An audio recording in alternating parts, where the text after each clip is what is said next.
श्री गुरुवे नमः।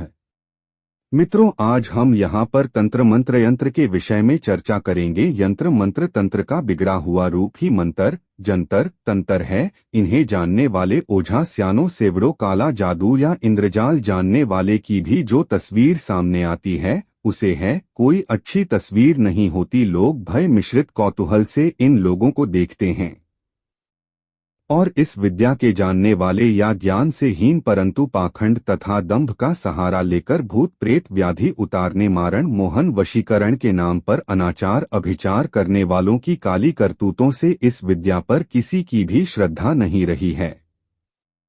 दूसरों के अज्ञान का लाभ उठाकर अपना उल्लू सीधा करने वालों के कारण ही हमारे धर्म, कर्म और जिन प्राचीन विद्याओं की हानि हुई है उसमें ज्योतिष, सामुद्रिक के साथ साथ यह मंत्र तंत्र विद्या भी है। इन विद्याओं की उत्पत्ति जन कल्याण, समाज कल्याण जैसी उच्च मेरी भावनाओं को लेकर हुई थी, परंतु कालांतर में इसे स्वार्थी जनों ने अपनी कुचेष्टा की पूर्ति का साधन बना लिया है। परमाणु शक्ति की खोज आज के विज्ञान की चरम उपलब्धि है, परंतु यदि से जनकल्याण के कार्यों में न लगाकर विध्वंस के लिए प्रयोग किया जाए तो इसमें विज्ञान का क्या दोष है। वैदिक ऋषि मुनियों ने सूर्य, चंद्र आदि ग्रह, अग्नि, वायु, जल के देवता वरुण आदि की विश्व कल्याण की उपादेयता को जानकर उनकी स्तुति में मंत्रों की रचना की है।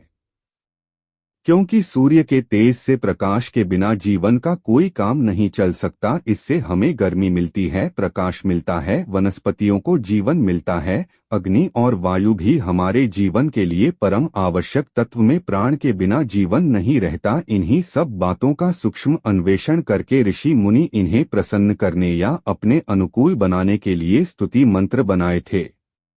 आप सभी यह जानते हैं कि अग्नि हमारे लिए कितनी उपयोगी है, परंतु यदि प्रतिकूल हो जाए तो सब सर्वनाश का भीषण दृश्य उपस्थित कर सकती है। जल व्यवस्था के देवता इंद्र यदि कुपित हो जाए तो बाढ़, जल प्लावन के कैसे कैसे अनर्थ और सर्वनाश कर सकते हैं।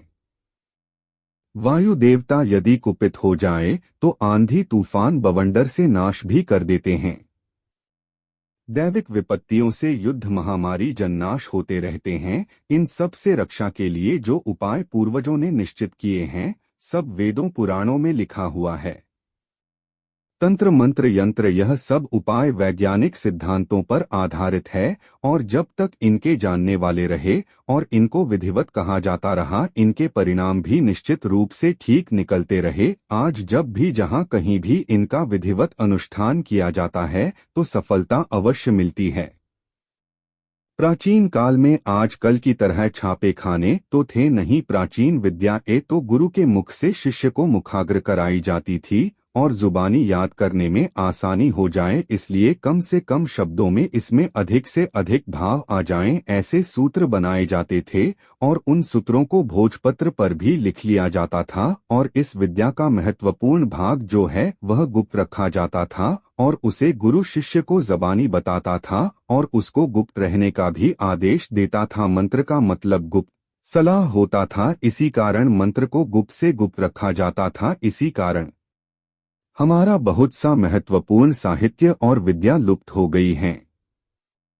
इसी कारण हमारे बहुत से प्राचीन ग्रंथ हमारे यहाँ उपलब्ध नहीं है, विदेशी पुस्तकालय में, संग्रहालय में मिल जाते हैं। तात्पर्य यह है कि मंत्र बहुत ही महत्वपूर्ण तथा गुप्त वस्तु है और उसे गुप्त उसी प्रकार रखा जाता है जो सबसे अधिक कीमती समझी जाती है।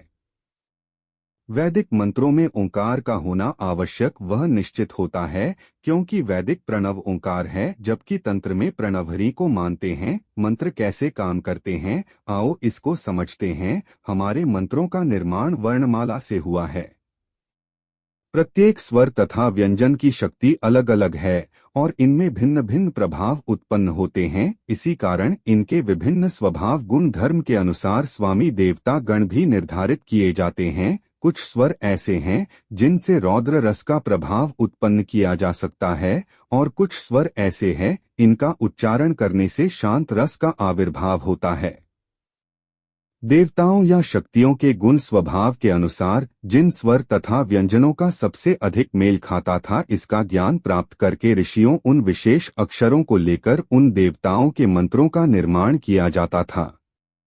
मंत्र का रहस्य रहे हैं, अतिशय रगड़ करे जो कोई, अनल प्रगट चंदन ते होई। अर्थात चंदन जैसी शीतल काठ को भी अधिक रगड़ने से अग्नि उत्पन्न हो जाती है। इसी प्रकार मंत्र के बार बार जाप करने से यानी बहुत अधिक संख्या में जप करने से वांछित प्रभाव की उत्पत्ति होती है। मंत्र को 5 या 10 बार कहने मात्र से उसके प्रभाव को उत्पन्न नहीं किया जा सकता, या जो करने की क्षमता रखता है वह कर सकता है। जिन महानुभावों ने गुरु के दिए गए मंत्रों को विधिवत जप करके सिद्ध किया है, उसमें अपार शक्ति उत्पन्न हुई है और वे परम संत हो गए हैं। उनकी मंत्र शक्ति का प्रदर्शन जब भी परिस्थिति बस हो गया, तभी किसी ने किसी चमत्कार की सृष्टि हुई है।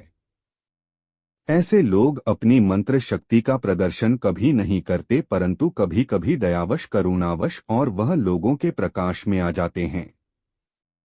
वैसे तो मानव सदा से ही शंकाशील रहा है और उसने सरलता से किसी पर भी आंख मूंद कर विश्वास नहीं किया। यूं भोली भाली अनपढ़ अज्ञान जनता को लोग झूठे आडंबरों प्रखंडों से ठगते भी रहे हैं, परंतु पढ़े लिखे लोग तो सदैव से ही शंकाशील रहे हैं। फिर आज के वैज्ञानिक युग में तो जब तक पूरे प्रमाण न मिले कोई विश्वास ही नहीं करता और करना भी नहीं चाहिए। इस तरह जो चौकन्ना रहने से ठगों से तो बचा जा सकता है। मंत्र शक्ति का धनी कभी भी अपना विज्ञापन प्रदर्शन नहीं करता, ढोल नहीं पीटता, अनायास ही कभी किसी का कोई चमत्कार प्रकाश में आ जाता है और तब लोग जैसे चौंक कर जागते हैं। और आज भी ऐसे महानुभाव अवश्य विराजमान होंगे, क्योंकि पृथ्वी कभी बीजरहित बीजहीन नहीं होती है। अगर आपको यह वीडियो अच्छी लगी हो तो कृपया इसे लाइक व शेयर करें व चैनल सब्सक्राइब करें। धन्यवाद।